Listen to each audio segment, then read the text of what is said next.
Ang mabuting balita ng Panginoon ayon kay San Lucas. Noong panahong iyon, sinabi kay Jesus ng isa sa mga tao, "Guro, iutos nga po ninyo sa kapatid ko na ibigay sa akin ang bahagi ko sa aming mana." Sumagot siya, "Ginoo, sino ang naglagay sa akin bilang hukom o tagapaghati ng mana niyo?" At sinabi niya sa kanilang lahat, "Mag-ingat kayo sa lahat ng uri ng kasakiman, sapagkat ang buhay ng tao ay wala sa laki ng kayamanan." At pagkatapos ay isinaysay ni Jesus ang talinhagang ito.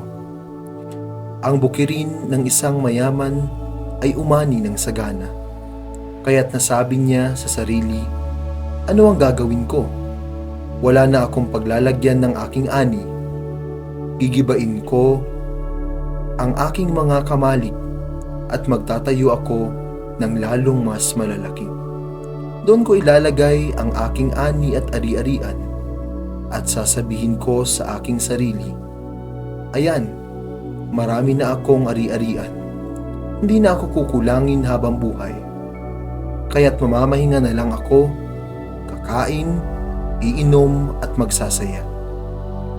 Ngunit sinabi sa kanya ng Diyos, "Hangal, sa gabing ito'y babawian ka ng buhay. Kanina mapupunta ang mga bagay na inihanda mo?" Ganyan ang sasapitin na nagtitipon ng kayamanan para sa sarili, ngunit dukha naman sa paningin ng Diyos. Ang mabuting balita ng Panginoon. Pinupuri ka namin, Panginoong Jesucristo.